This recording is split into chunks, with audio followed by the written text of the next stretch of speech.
6 विधानसभा मतदारसंघामध्ये आम्हाला ड्युटी लागली होती। टेंभुर्णी पोलीस स्टेशनच्या अंतर्गत कुर्डवाडी पोलीस स्टेशन या ठिकाणी आम्हाला हजर करण्यात आला आणि तिथून आम्हाला बंदोबस्त वाटपा ठिकाणी या कुर्डवाडी एका मंगल कार्यालयाच्या ठिकाणी ठेवलं होतं आणि आमचा गावचा अक्षय बंडगर हा SRP मध्ये भरती आलेला त्या ठिकाणी गाठ पडला होता। तर हा काय कसं तोंड वाजतंय बघा माकडावनी खंकाळ आणि या ठिकाणी आम्हाला बंदोबस्त वाटपाचं काम सुरू झालं। होमगार्ड असतील, पोलीस असतील, होमगार्ड, पोलीस, SRPF आणि बाहेरचा बंदोबस्त सुद्धा मिलिटरी, आर्मी वगैरे सगळे कमांडो वगैरे त्या ठिकाणी आम्ही आलो होतो आणि या ठिकाणी बघा अतिशय चांगल्या पद्धतीने बंदोबस्त वाटप झाला आणि आम्ही गावोगावी रवाना झालो। प्रत्येकजण STच्या शोधात आहे, प्रत्येकजण बोर्ड बघते, प्रत्येकाच्या गावचे बोर्ड त्या ठिकाणी लावलेले आहेत गाड्या STच्या, कुठं 4 व्हीलर आहेत आणि या STच्या ज्या आहेत त्या प्रत्येक STमध्ये 4-5 गावाचे पोत त्या ठिकाणी कोंबलेले आहेत बघा। माणसं, पोलीस असेल, शिक्षक वर्ग असेल, सगळे याच्यात कोंबले ते बघा मी तर या बसमध्ये बसलोच नाही। अहो बसायला जागा नव्हती, उभं राहायला सुद्धा जागा नव्हती। तर हे बघा सगळ्यांचे शोधाशोध सुरू झालेले।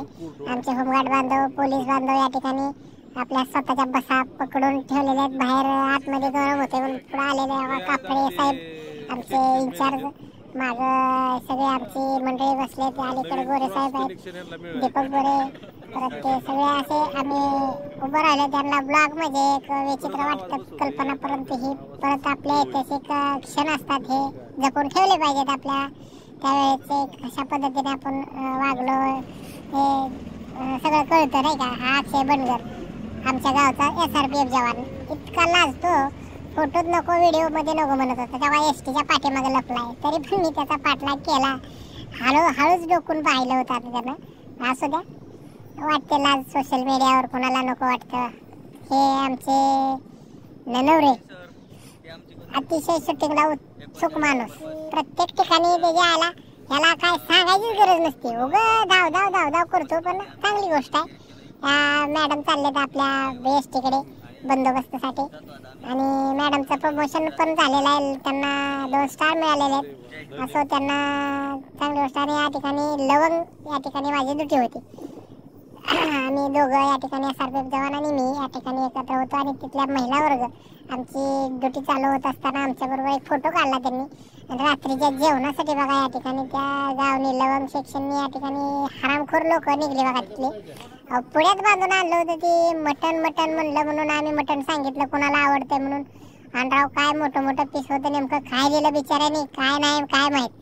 मटण डुकराचं होतं का कशाचं जनावराचं होतं काय माहीत नाही, पण मटण होतं, मोठं पीस होतं। खाल्लं, आता काय करतात, राहिलेले शिल्लक बघा माणसं राहिलेल्या अन्नाचा मोकाट वापर करतात, जिकडे तिकडे फेकून देतात। पण मी माझा मोठेपणा सांगत नाही, पण तुम्ही पण असंच करा, त्याच्या आला एखादं कुत्रं त्या ठिकाणी खाऊ घाला, तिथं मस्तपैकी काला आम्ही भिजू घातलं त्यात भाकर तोडून, आणि मुख्य प्राण्यांवर त्यांना सांगता येत नाही की मला भूक लागली वगैरे, त्यामुळे अशा पद्धतीचं थोडंफार कार्य करा जेणेकरून आपल्या जीवनातले एक काही सेकंदच जाणार असतात, परंतु त्याचं ती रात्र असे मोकाट उपाशी राहून निघण्यापेक्षा आपल्यामुळं पोट भरून जेवून तो मस्तपैकी कुत्रा झोपल अशा मुख्य प्राण्यांवर माझे रतन टाटा सर सुद्धा किती भावूक झाले होते। आणि त्यांच्या बरोबर तो जो मुलगा होता त्या एका मुख्य प्राण्यांवर प्रेम केल्यामुळे त्यांनी त्याच्याबरोबर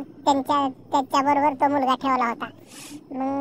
त्यामुळे आपणही या ठिकाणी असेच पावलं उचलली पाहिजेत जेणेकरून ती उपाशी न राहता पोट भरून जेवतील।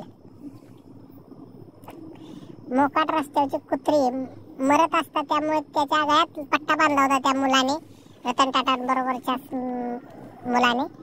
आणि बघा परत सकाळच्या आम्ही या ठिकाणी फटी ओढलेली आहे, फटी घेतली आहे बूथमधील शिक्षकाकडून, आणि आमचं पोलिसांचं काम असतं की बाबा त्या ठिकाणी फटी ओढून 100 मीटरचा एरिया आम्ही फिक्स केला। आमचे खारे साहेब आणि मी मिळून त्या ठिकाणी शिपाई लोकांनी हा फटीची रेषा ओढली, इथून 100 मीटरच्या आत कोणी येऊ नये ह्याच्यासाठी।